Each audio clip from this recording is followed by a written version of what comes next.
Hi all, hope you all are doing good. ನಾವೆಲ್ಲರೂ ತುಂಬ ಚೆನ್ನಾಗಿದ್ದೀವಿ. ಇದು ಸಂಡೇ ವ್ಲಾಗ್. ಇವತ್ತು ನಮ್ಮ ಮನೇಲಿ ಏನು ಸ್ಪೆಷಲ್ ಅಂತಂದರೆ, ಇವತ್ತು ನಮ್ಮ ತಂಗಿ ಮನೆ ಕಡೆಯಿಂದ ಅವ್ರ ಅತ್ತೆ ಮಾವ ಅವರೆಲ್ಲ ಮನೆಗೆ ಬರ್ತಿದ್ದಾರೆ. ನಾನು ಹೋಗಿ ಚಿಕನ್ ತಗೊಬಂದಿದ್ದೆ ಬಿರಿಯಾನಿ ಮಾಡೋಣ ಅಂತ ಹೇಳಿ. ಸ್ಪಿನಾಚ್ ಅಂದರೆ ಪಾಲಕ್ ಸೊಪ್ಪು ಯಾಕೆ ಯೂಸ್ ಮಾಡ್ತಿದ್ದೀವಿ ಅಂತಂದರೆ, ಬಿರಿಯಾನಿಗೆ ಒಳ್ಳೆ ಕಲರ್ ಬರಬೇಕು ಅಂತಂದರೆ ಅದು ಪಾಲಕ್ ಸೊಪ್ಪನ್ನ ಕೂಡ ಹಾಕ್ತಾರೆ ಅಂತ ಹೇಳಿ ನಮ್ಮಮ್ಮ ಪಾಲಕ್ ಕೂಡ ತೊಗೊಂಬರಕ್ಕೆ ಹೇಳಿದರು. ಕೊತ್ತಂಬರಿ, ಪುದೀನ, ಹಸಿಮೆಣ್ಸಿನ್ಕಾಯಿ, ನಿಂಬೆಹಣ್ಣು, ಈರುಳ್ಳಿ ಮತ್ತು ಚಿಕನ್ ಇಷ್ಟು ತೊಗೊಂಡಿದ್ದೀವಿ. ಮತ್ತು ಹೆಂಗೆ ಮಾಡ್ತೀವಿ ಚಿಕನ್ ಬಿರಿಯಾನಿ ಸಖತ್ತು ಟೇಸ್ಟಾಗಿ ಬಂದಿತ್ತು. ನಿಮಗೂ ಕೂಡ ರೆಸಿಪಿ ಶೇರ್ ಮಾಡೋಣ ಅಂತ ಹೇಳಿ ವಿಡಿಯೋ ರೆಕಾರ್ಡ್ ಮಾಡ್ಕೊಂಡಿದ್ದೆ. ಫಸ್ಟು ಪಾಲಕ್ ಸೊಪ್ಪನ್ನ ಸ್ವಲ್ಪ ನೀರಲ್ಲಿ ಹಾಕಿ ಸಾಫ್ಟಾಗಿ ಮಾಡ್ಕೊಬೇಕು, ಅದನ್ನ ರುಬ್ಕೊಬೇಕು. ಸೊ ಈ ಸೈಡು ಸ್ವಲ್ಪ ಚಿಕನ್ನ ಬಿರಿಯಾನಿಗೆ ಸ್ವಲ್ಪ ಸಪ್ರೇಟಾಗಿ ಎತ್ತಿಟ್ಕೊಂಡಿದ್ದೀವಿ. ಆ್ಯಂಡ್ ಸ್ವಲ್ಪ ಚಿಕನ್ ಸಾರು ಮಾಡೋಣ ಅಂತೇಳಿ ಸಪ್ರೇಟಾಗಿ ಇಟ್ಕೊಂಡಿದ್ದೀವಿ. ಸೊ ಬಿರಿಯಾನಿ ಮಾಡೋಕ್ಕೆ ಮುಂಚೆನೇ ಸ್ವಲ್ಪ ಚಿಕನ್ನ ಬೇಯಿಸ್ಕೊಂಬಿಡೋಣ ಅಂತ ಹೇಳಿ ಸ್ವಲ್ಪ ಉಪ್ಪು ಮತ್ತು ಖಾರ ಹಾಕಿ ಚಿಕನ್ನ ಈ ಕಡೆ ಬೇಯಿಸ್ಕೊತಾ ಇದ್ದೀವಿ. ಆ ಕಡೆ ಪಾಲಕ್ ಸೊಪ್ಪು ಕೂಡ ಬೇಯ್ತಾ ಇದೆ. ಬೇಯೋದೇನು ಬೇಕಾಗಿಲ್ಲ, ಸ್ವಲ್ಪ ಬಿಸಿನೀರಲ್ಲಿ ಹಾಕಿ ತೆಗಿಬೇಕಷ್ಟೇ ಪಾಲಕ್ ಸೊಪ್ಪನ್ನ. ಬಟ್ ಚಿಕನ್ನ ಒಂದು 15 ಮಿನಿಟ್ಸ್ ಬೇಯಿಸ್ಕೊಳ್ಳೋಣ ಅಂತ ಹೇಳಿ ಸ್ವಲ್ಪ ಉಪ್ಪು ಖಾರ ಹಾಕಿ ನೀರಲ್ಲಿ ಚಿಕನ್ ಬೇಯಿಸ್ಕೊತಾ ಇದ್ವಿ. ಬೋನ್ಲೆಸ್ ಪೀಸಸ್ಗೆಲ್ಲ ಬಿರಿಯಾನಿಗೆ ಹಾಕ್ಕೊಂಡಿದ್ದೀವಿ. ಈ ಕಡೆ ಚಿಕನ್ ಸಾರು ಮಾಡೋದಕ್ಕೆ ಸ್ವಲ್ಪ ಬೋನ್ ಇರೋ ಪೀಸಸ್ ಎಲ್ಲ ಚಿಕನ್ ಸಾರು ಮಾಡೋದಕ್ಕೆ ಎತ್ತಿಟ್ಕೊಂಡಿದ್ದೀವಿ. ಅದನ್ನು ನಾನು ಈ ಕಡೆ ಮ್ಯಾರಿನೇಟ್ ಮಾಡ್ಕೊತ ಟೊಮ್ಯಾಟೋಸು, ಆನಿಯನ್ಸ್ ಎಲ್ಲ ನಾನೇ ಕಟ್ ಮಾಡ್ಕೊಡ್ತಾಯಿದ್ದೀನಿ ಮಮ್ಮಿಗೆ ಹೆಲ್ಪ್ ಮಾಡೋಕ್ಕೆ. ಸೈಡ್ ಬೈ ಸೈಡ್ ನಮ್ಮಮ್ಮ ಮಿಕ್ಸಿಗೆ ಕೂಡ ಗ್ರೀನ್ ಚಿಕನ್ ಮಾಡೋದಕ್ಕೆ ಏನೇನು ಬೇಕೋ ಅದೆಲ್ಲ ಹಾಕಿ ರುಬ್ಕೊತಾ ಇದ್ದಾರೆ. ಶುಂಠಿ, ಬೆಳ್ಳುಳ್ಳಿ, ಹಸಿಮೆಣ್ಸಿನ್ಕಾಯಿ, ಪುದೀನ, ಕೊತ್ತಂಬರಿ ಹಾಕ್ಕೊಂಡು ನಮ್ಮಮ್ಮ ಒಂದು ಸೈಡಿಗೆ ರುಬ್ಕೊತಾ ಇದ್ದಾರೆ. ಫಸ್ಟ್ ಇದನ್ನು ರುಬ್ಬಿ ಆ ಸೈಡಿಗೆ ಬೇಯಿಸ್ಕೊಂಡಿರೋ ಸ್ಪಿನಾಚ್ನ ತೆಗೆದು ಸೈಡಿಗೆ ಇಟ್ಟು ಅದನ್ನು ಕೂಡ ಸಾಫ್ಟಾಗಿ ಆದಮೇಲೆ ಅದೆಲ್ಲ ಆರಿದ್ಮೇಲೆ ಅದನ್ನು ಮಿಕ್ಸಿ ಜಾರ್ಗೆ ಹಾಕಿ ಗ್ರೈಂಡ್ ಮಾಡ್ಕೊಳ್ಬೇಕು. So side by side chicken ಕೂಡ ಬೇಯ್ತಾ ಇದೆ. ಅದರ ಜೊತೆಗೆ ಈ ಪಾಲಕ್ ಸೊಪ್ಪನ್ನ ಕೂಡ ಹಾಕಿ ಜೊತೆಗೆ ಗ್ರೈಂಡ್ ಮಾಡ್ಕೊತಾ ಇದ್ದಾರೆ. ಇದೊಂದು ಒಳ್ಳೆ ಕಲರ್ ಕೊಡುತ್ತೆ ಅಷ್ಟೇ ಗ್ರೀನ್ ಬಿರಿಯಾನಿಗೆ ಅಂತ ಹೇಳಿ ಇದೊಂದು ಟಿಪ್. ಬಿರಿಯಾನಿ ಗ್ರೀನಾಗಿ ಬರಬೇಕು ಅಂತಂದರೆ ಸ್ವಲ್ಪ ಕಲರ್ಸ್ ಏನೂ ಆ್ಯಡ್ ಮಾಡಲ್ವಲ್ಲ. ಸೊ ಈ ಥರ ಕೊತ್ತಂಬರಿ, ಪುದೀನ ಜೊತೆಗೆ ಒಂದು ಸ್ವಲ್ಪ ಪಾಲಕ್ ಸೊಪ್ಪು ಕೂಡ ಬೇಯಿಸ್ಬಿಟ್ಟು ಹಾಕ್ಕೊಂಡ್ರೆ ತುಂಬಾ ಚೆನ್ನಾಗಿರುತ್ತೆ. ಸೊ ನಾನು ಸೈಡ್ ಬೈ ಸೈಡ್ ಚಿಕನ್ ಸಾರು ಮಾಡೋದಕ್ಕೆ ಸ್ವಲ್ಪ ಸಾಫ್ಟ್ ಆಗಬೇಕು ಚಿಕನ್ ಅಂತ ಹೇಳಿ ಸ್ವಲ್ಪ ಮೊಸರು ಮತ್ತು ಉಪ್ಪು ಖಾರ ಹಾಕಿ ಅದನ್ನ ಸೈಡಿಗೆ ಮ್ಯಾರಿನೇಟ್ ಮಾಡಿ ಇಟ್ಕೊಂಡಿದ್ದೀನಿ. ಈ ಥರ ಮಾಡಿ ಇಟ್ಕೊಳ್ಳೋದ್ರಿಂದ ಚಿಕನ್ ತುಂಬಾ ಸಾಫ್ಟಾಗಿ ಬೇಯುತ್ತೆ ಅಂತ ಹೇಳ್ಬೋದು.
ಅಂದ್ಕೋಬೇಡಿ ಇಷ್ಟು ತಿಂತೀನಿ ಅಂತ.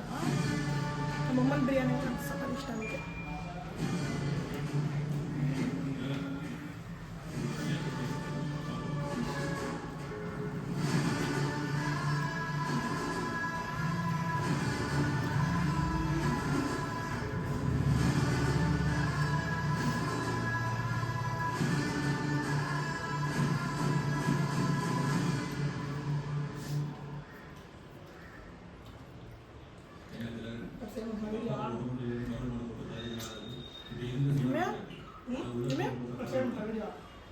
ಏನು ವಿಡಿಯೋ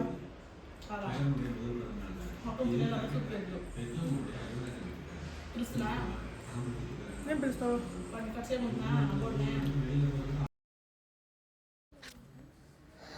ಸೊ ನೋಡಿ, ನಮ್ಮ ಸ್ವಪ್ನವ್ರ ಮನೆಯವರೆಲ್ಲ ಬಂದಿದ್ದಾರೆ. ಅಂಕಲ್, ಆಂಟಿ ಮತ್ತು ನಮ್ಮ ಸಂತೋರ್ ಅಕ್ಕ ಮತ್ತು ಅವ್ರ ಮಕ್ಕಳೆಲ್ಲ ಕೂಡ ಬಂದಿದ್ದರು. ಸೊ ಅವ್ರು ಬರ್ತಾ ನೋಡಿ ಜೊತೆಗೆ ಒಂದು ಕೋಳಿ ಜೊತೆಗೆ ಅಕ್ಕಿ ಮೂಟೆ ಮತ್ತು ಏನೇನು ಬೇಕೋ ಉಪ್ಪು, ಬೇಳೆ, ಸೊಪ್ಪು ಮತ್ತು ಪ್ರತಿಯೊಂದು ತುಪ್ಪ, ಗೋಡಂಬಿ, ಕಾಫಿ ಪುಡಿ ಈ ಥರ ಏನೇನು ಬೇಕೋ ಮನೆಗೆ ಒಂದು ತಿಂಗ್ಳಿಗೆ ರೇಷನ್ ಅದೆಲ್ಲ ಕೂಡ ತೊಗೊಂಬಂದಿದ್ರು. ಇದು ಅವ್ರ ಕಡೆ ಶಾಸ್ತ್ರ ಅಂತೆ, ಸೊಸೆಗೆ ತೊಗೊಂಬಂದು ಕೊಡಬೇಕು ಅಂತ. ಆ ಥರ ಅವ್ರ ಕೋಳಿ ಜೊತೆಗೆ ಅದನ್ನು ಕೂಡ ತೊಗೊಂಬಂದು ಕೊಟ್ಟಿದ್ರು. ಸೊ ಚಿಕನ್ ಬಿರಿಯಾನಿ ಎಲ್ಲ ರೆಡಿ ಮಾಡಿದ್ವಲ್ಲ, ತಿನ್ನೋಕ್ಕೆ ಹೇಳಿದ್ವಿ ಅವ್ರಿಗೆ. ಚೆನ್ನಾಗಿದೆ, ಟೇಸ್ಟ್ ಮಾಡಿಬಿಟ್ಟು ನೋಡಿ ಅಂತ. ಸೊ ಈ ಥರ ಹೋಗಿತ್ತು. ಈ ವಿಡಿಯೋ ನಿಮ್ಮ ಜೊತೆ ಕೂಡ ಶೇರ್ ಮಾಡ್ಕೊಳ್ಳೋಣ ಅಂತೇಳಿ ಮಾಡ್ಕೊತಾ ಇದ್ದೀನಿ ಅಷ್ಟೇ. ಆ್ಯಂಡ್ ಈ ಕೋಳಿ ನೋಡಿ ಫುಲ್ ಹೆದರ್ಕೊಂಡ್ಬಿಟ್ಟಿದೆ ಅನ್ಸುತ್ತೆ, ಕಿರ್ಚ್ತಾ ಇತ್ತು ಒಂಥರ. ಸೊ ಕಟ್ ಮಾಡಿಸ್ಕೊಂಡು ಎತ್ಕೊಂಬಂದು ಇಟ್ಟಿದ್ರು. ಸೊ ಅದನ್ನು ಸಾರು ಮಾಡಿ ಕೂಡ ನೆಕ್ಸ್ಟ್ ಒಂದು 2 days ಆದಮೇಲೆ ತಿಂದಿದ್ವಿ. ಸೊ ಅದೊಂಥರ ಹಾರಕ್ಕೆ ಶುರು ಮಾಡಿಬಿಟ್ಟಿತ್ತು. ಅವ್ರು ನೋಡಿ ಅವರ ತಾತ ಮೊಮ್ಮಗಳನ್ನ ನೋಡ್ತಾ ಇದ್ದಾರೆ. ಅವ್ರು ಇಷ್ಟು ದಿನ ಎತ್ಕೊಳ್ಳೋಕೆ ಹೆದರ್ಕೊಂತಿದ್ರು, ಯಾಕಂದ್ರೆ ಅವಳು ತುಂಬ ಚಿಕ್ಕದಾಗಿದ್ಲು. ಇವಾಗ ಸ್ವಲ್ಪ ಇದಾಗಿದ್ದಾಳೆ ಅಂತ ಹೇಳಿ ಅವ್ರ ತಾತ ಎತ್ಕೊಂಡು ಮುದ್ದಾಡ್ತಾ ಇದ್ದಾರೆ ನೋಡಿ ಅಂಕಲ್ ಅವಳನ್ನ. ಅವ್ರ ಅಜ್ಜಿ ತಾತ ಎಲ್ಲರಿಗೂ ಫುಲ್ ಖುಷಿ. ಮತ್ತು ಅವಳಿಗೆ ಹೊಸ ಬಟ್ಟೆ ಎಲ್ಲ ಕೂಡ ತಂದ್ಬಿಟ್ಟು ಹಾಕ್ತಾಯಿದ್ರು. ಎಷ್ಟು ಕ್ಯೂಟ್ ಅನ್ಸುತ್ತಲ್ಲ ಚಿಕ್ಕ ಚಿಕ್ಕ ಫ್ರಾಕ್ಸ್ ಎಲ್ಲ ನೋಡಿದ್ರೆ. ಆ್ಯಂಡ್ ನಾನು ಹೋಗ್ಬಿಟ್ಟು ಟೀ ಮಾಡೋಣ ಅಂತೇಳಿ ಅವ್ರಿಗೆ ಟೀ ಎಲ್ಲ ಮಾಡಿ ಕೊಟ್ಟಿದ್ದೆ. ಈ ಥರ ಹೋಯಿತು ನಮ್ಮ ಡೇ. ನಿಮ್ಮೆಲ್ಲರಿಗೂ ಈ ವಿಡಿಯೋ ಇಷ್ಟ ಆಗಿದೆ ಅಂತ ಅನ್ಕೊತೀನಿ. ಇಷ್ಟ ಆಗಿದ್ರೆ ಲೈಕ್ ಮಾಡಿ, ಶೇರ್ ಮಾಡಿ, ಕಮೆಂಟ್ ಮಾಡಿ ವಿಡಿಯೋಗೆ. Thank you all, bye.